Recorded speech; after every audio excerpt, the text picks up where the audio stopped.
Comprenez-vous bien les accords d'Arusha?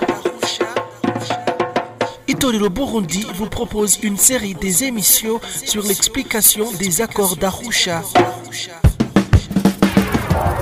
Suivez cette série des émissions tous les mardis de 21h au magazine Remesha.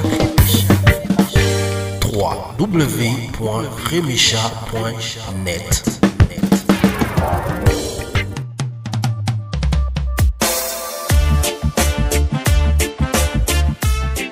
Nous sommes mardi 28 juin 2022. Bonjour et bonsoir.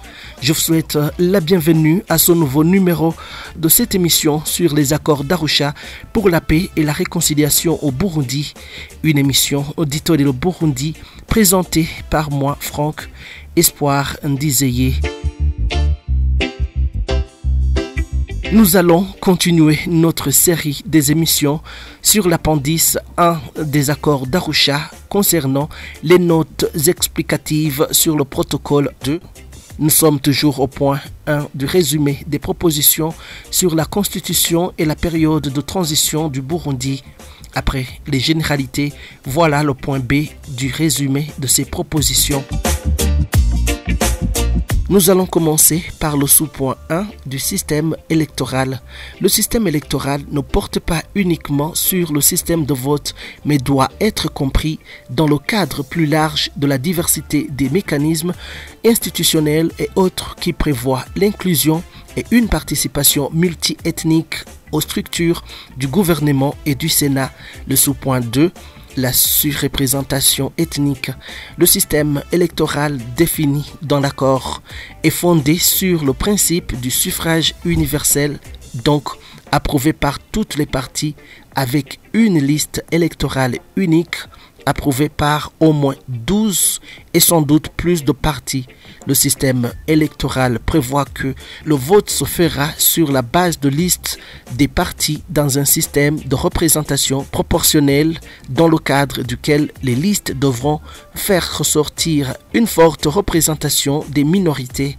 Un système de listes multiethniques a été appuyé principalement par les partis centristes, y compris le gouvernement, est rejeté uniquement par une minorité de partis qui avaient proposé des structures politiques séparées.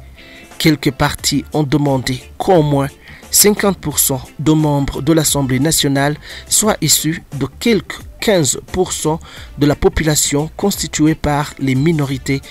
Le système électoral tel que proposé ici aboutira à la mise en place d'une Assemblée nationale au sein de laquelle, avant le système de cooptation décrit ci-après, environ 38% des membres proviennent des minorités. Et le sous-point 3, cooptation supplémentaire au sein de l'Assemblée nationale.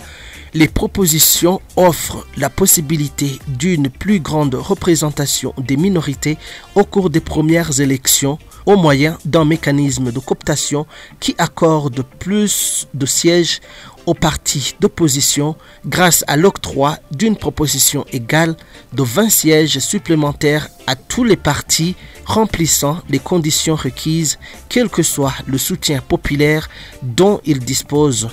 En pratique, cela signifie que les membres des groupes minoritaires, environ 15% de la population, y compris les Batois, occuperaient 40% ou plus de sièges au sein de l'Assemblée nationale. De ce fait, l'opposition disposerait d'une représentation plus importante à l'Assemblée, ce qui dissiperait en partie les craintes de domination par un seul parti. Le sous-point 4, équilibre ethnique au Sénat.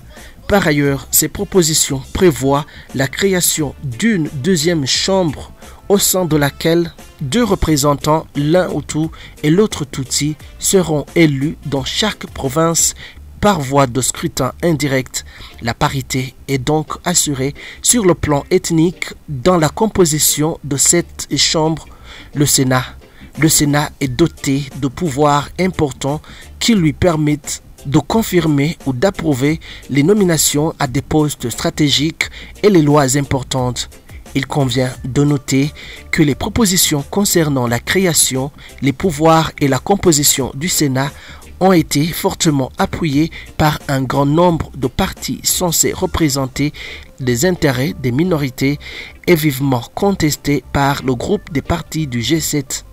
Le collège électoral du Sénat est formé de conseils locaux dont la constitution ne repose pas sur l'appartenance à un parti. Point n'est besoin de répéter que cette proposition implique la parité entre membres de groupes ethniques qui représentent respectivement 85% et 13% de la population. Ils seront toutefois élus par le peuple. Le sous-point 5, cooptation au niveau local. En outre, les propositions prévoient des conseillers communaux élus au suffrage indirect et des administrateurs communaux nommés. Un mécanisme de sécurité était prévu pour permettre aux minorités d'être dûment représentées au sein des conseils. Ces élections ne peuvent pas être menées sur la base de l'appartenance à un parti politique. Une fois de plus, ces propositions découlent directement des préoccupations exprimées par les groupes censés représenter les intérêts des minorités. Le sous-point 6, présidence pluriethnique. Les propositions prévoient également qu'il y aurait 2 vice-présidents venant chacun d'un groupe politique et ethnique différent. Ces propositions émanent aussi des partis représentant les minorités. Le sous-point 7, gouvernement d'union nationale. Au titre des propositions, les partis d'opposition ayant obtenu plus de 5% de voix lors de scrutins populaires pourront prétendre à un portefeuille ministériel. Cette proposition permet de garantir l'ouverture du gouvernement à tous et éliminer le caractère de la politique partisane burundaise selon laquelle le gagnant s'accapare de tout. Le sous-point 8, élection du président au suffrage indirect. Même si, à terme, le président doit être élu au suffrage universel direct, il est proposé, pour prendre en compte les préoccupations des minorités dans le court terme, que le président soit élu au suffrage indirect avec un soutien important à l'Assemblée nationale. Cette proposition vise également à tenir compte des propositions formulées en ce sens par les partis censés représenter les intérêts de minorités. Ainsi, pour clore, le sous-point 9, forte majorité nécessaire pour la reprise de décision. En ce qui concerne les majorités requises pour la reprise de décision sur des questions importantes, et pour certaines nominations, les majorités requises à l'Assemblée nationale sont fortes et parfois même très fortes. Une fois de plus, ces propositions découlent des préoccupations exprimées par les partis représentant les minorités, en particulier un grand nombre de nominations à des postes importants au sein de l'exécutif nécessitent l'approbation du Sénat et de l'Assemblée nationale. Je vous remercie de nous avoir prêté une oreille attentive.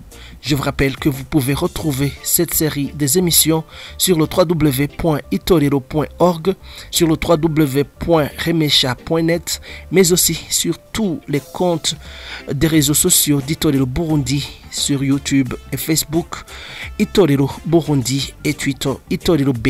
Si vous avez une suggestion ou une question, n'hésitez pas de nous texter sur notre WhatsApp. Plus 358 46 89 67 69 5. Je remercie le groupe d'Itorero Burundi pour la préparation de l'émission Franck Espoir Ndizeye qui vous présentait cette émission. Je vous dis ciao, à la prochaine. Comprenez-vous bien les accords d'Arusha? Itorero Burundi vous propose une série des émissions sur l'explication des accords d'Arusha. Suivez cette série des émissions tous les mardis de 21h au magazine Remesha. www.remesha.net